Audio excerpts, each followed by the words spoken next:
여러분, 오늘 아침 출근길에 혹시 뉴스 보셨나요? 아니면 단톡방에서 떠도는 소문이라도 들으셨나요? 지금 대한민국 직장인들 사이에서 정말 현타 제대로 오게 만드는 숫자가 하나 떠돌고 있습니다. 바로 1,895%라는 숫자입니다. 이게 뭐냐고요? 바로 HD 현대일렉트릭이 직원들에게 지급하기로 한 성과급 규모입니다. 1,195%라니 감이 좀 오시나요? 연봉의 절반 이상, 아니 거의 1년치 연봉에 가까운 돈이 보너스 한 번으로 통장에 꽂힌다는 소리입니다. 자, 여기서 잠깐 여러분의 가슴에 손을 얹고 솔직하게 한번 생각해 봅시다. 이 뉴스를 딱 접했을 때 여러분은 어떤 생각이 제일 먼저 드셨나요? 우와, 대단하다. 저 회사 직원들 정말 고생 많았나 보네. 축하해줘야지. 이런 순수한 축하의 마음이 드셨나요? 아니면 와, 나는 지금까지 뭐 했지? 내 월급은 제자리 걸음인데 누구는 앉은 자리에서 수천만 원을 챙겨가네? 하는 씁쓸한 기분이 드셨나요? 아마 100이면 100 후자일 확률이 높을 겁니다. 사실 여러분만 그런 게 아닙니다. 이건 여러분이 인성이 나빠서 그런 것도 아니고 속이 좁아서 그런 것도 아닙니다. 우리 뇌가 그렇게 설계되어 있거든요. 오늘은 바로 이 지점을 파헤쳐 보려고 합니다. 왜 옆집의 보너스가 나의 행복을 갉아먹는지, 왜 1,195%라는 누군가의 축제가 대다수 우리에게는 비극으로 다가오는지, 그 뒤에 숨겨진 잔인한 경제학과 심리학의 비밀을 아주 낱낱이 파헤쳐 보겠습니다. 오늘 영상 끝까지 보시면 여러분이 왜 지금 불행한지, 그리고 이 비교의 지옥에서 어떻게 탈출해야 할지 그 해답을 찾으실 수 있을 겁니다. 자, 그럼 본격적인 이야기 시작해 보겠습니다. 여러분, 혹시 이런 실험 들어보신 적 있으신가요? 심리학과 경제학에서 아주 유명한 원숭이와 오이 실험입니다. 원숭이 두 마리를 옆방에 가둬두고 똑같은 과제를 시킵니다. 돌멩이를 가져오면 보상으로 맛있는 오이 한 조각을 주는 거죠. 처음에는 두 원숭이 모두 아주 신나서 돌을 가져오고 오이를 받아 먹습니다. 평화롭죠. 그런데 여기서 실험자가 장난을 좀 칩니다. 한쪽 원숭이에게는 똑같이 오이를 주는데 옆방에 있는 원숭이에게는 오이보다 훨씬 맛있는 포도를 주는 겁니다. 자, 이때 오이를 받은 원숭이의 반응이 어땠을까요? 아, 그래도 나는 오이라도 받았으니까 만족해, 이랬을까요? 천만의 말씀입니다. 이 원숭이는 자기가 받은 오이를 실험자에게 내던져 버립니다. 그리고 철창을 흔들며 미친 듯이 화를 냅니다. 방금 전까지만 해도 맛있게 먹던 그 오이가 옆방 친구가 포도를 먹는 걸 본 순간 쓰레기가 되어버린 겁니다. 이게 바로 우리가 HD 현대일렉트릭의 1,195% 성과급 뉴스나 삼성전자 반도체 부문의 역대급 보너스 소식을 들었을 때 느끼는 감정의 실체입니다. 경제학에서는 이걸 상대적 박탈감이라고 부르고 심리학에서는 사회적 비교 이론이라고 합니다.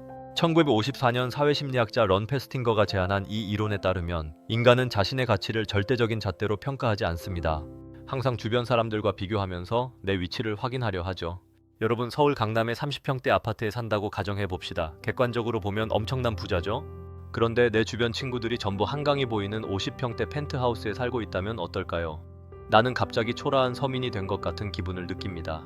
내 연봉이 작년보다 10% 올랐어도 옆자리 동료 연봉이 20% 올랐다면 그날은 기분 잡치는 날이 되는 겁니다. 이게 바로 인간의 본능입니다. 자, 그럼 이번 성과급 사태를 한번 들여다보죠. HD 현대일렉트릭의 성과급 1,195%는 단순한 숫자가 아닙니다. 이건 우리 사회의 계급을 나누는 아주 잔인한 지표가 되어버렸습니다. 사실 성과급이라는 건 기업이 돈을 많이 벌었을 때 그 결실을 나누는 아주 합리적인 시스템이죠.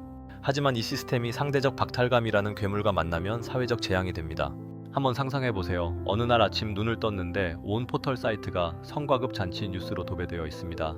현대차 800% 치후 500만원, 삼성 반도체 최대 48% 책정. 이런 기사 밑에 달린 댓글들을 본 적 있으신가요?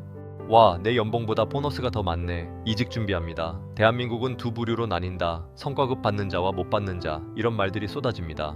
이게 왜 무서운 줄 아시나요? 단순히 부럽다 수준에서 끝나지 않기 때문입니다. 경제학적으로 보면 이건 노동의욕의 감퇴로 이어집니다. 내가 오늘 하루 뼈 빠지게 일해서 버는 일당이 누군가가 운 좋게 받는 성과급의 몇십 분의 1도 안 된다는 사실을 깨닫는 순간 내 일의 가치는 바닥으로 추락합니다. 내가 여기서 이 고생을 해서 뭐 하나? 저 회사 안 들어간 내가 바보지. 이런 생각이 드는 순간 업무 몰입도는 뚝 떨어집니다. 실제로 최근 직장인 커뮤니티 블라인드 같은 곳을 보면 이런 갈등이 극에 달해 있습니다. 같은 대기업이라도 계열사 간의 성과급 차이 때문에 싸움이 나고 원청과 하청 사이의 괴리감은 말할 것도 없죠. 서울로 치면 강남 아파트값 오른다는 뉴스에 지방 소도시 사시는 분들이 느끼는 그 허탈함, 딱 그 수준입니다. 아니, 매일 얼굴 맞대고 일하는 동료나 비슷한 스펙을 가진 친구들의 이야기라 그 타격감은 스탈링그라드 전투의 포격보다 더 강력하게 우리 심장을 때립니다. 여기서 우리가 주목해야 할 경제학적 가설이 하나 더 있습니다. 바로 이스털린의 역설입니다. 소득이 일정 수준을 넘어서면 소득이 더 증가해도 행복도가 비례해서 높아지지 않는다는 이론이죠. 그런데 이 이론의 핵심 전제가 뭔지 아십니까? 바로 상대적 소득입니다. 내가 아무리 돈을 많이 벌어도 내 주변 사람들보다 적게 벌면 나는 불행하다고 느끼는 겁니다.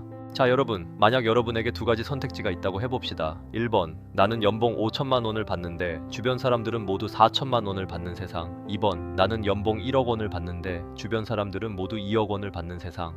어디를 선택하시겠습니까? 이성적으로 생각하면 당연히 2번이죠. 내 절대적인 수입이 2배나 높으니까요.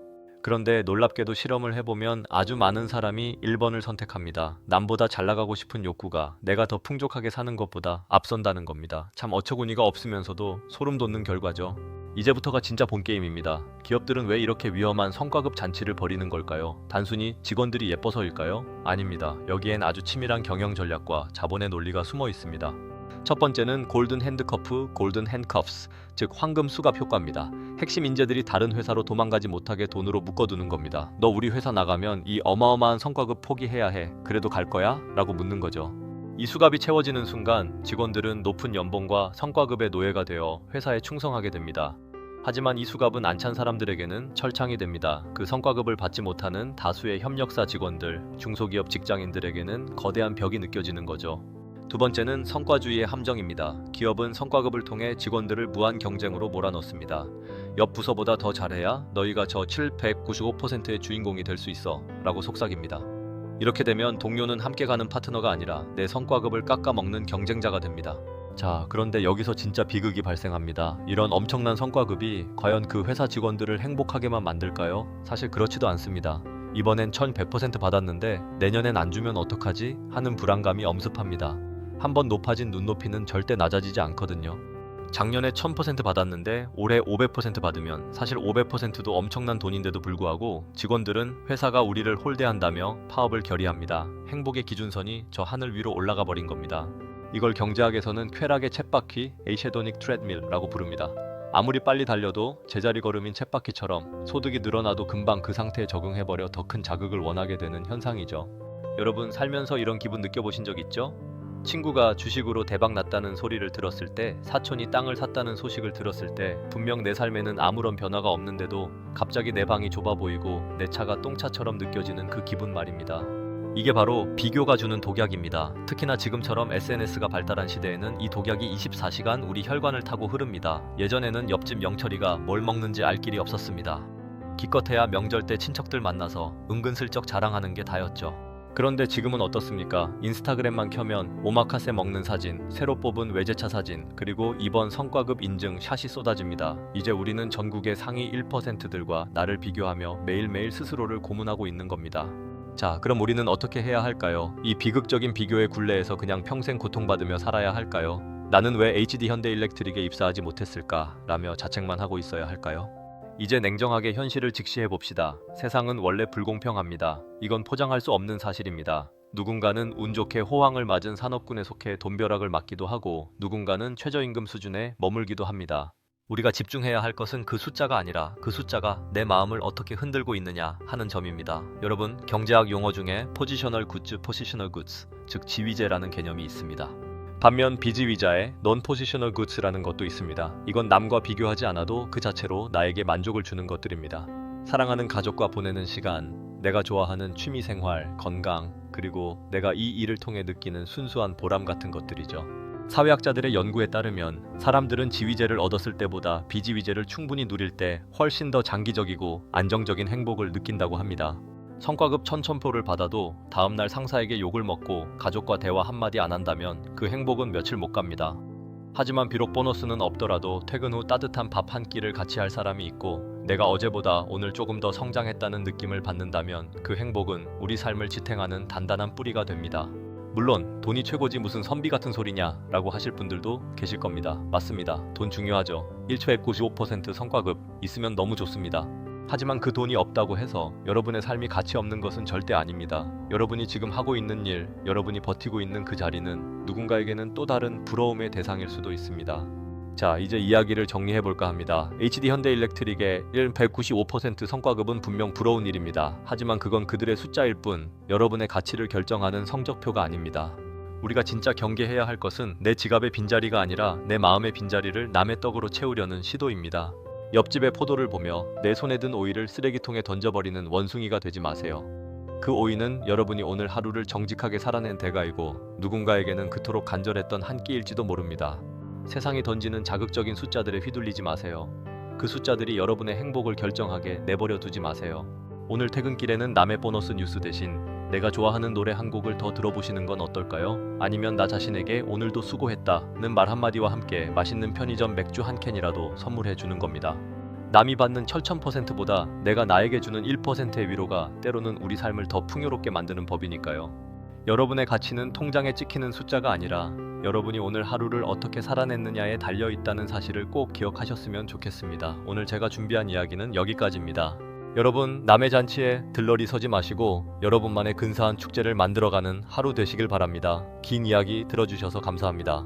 저는 다음에 더 흥미롭고 뼈 때리는 경제 이야기로 돌아오겠습니다. 오늘 하루도 고생 많으셨습니다. 안녕히 계세요.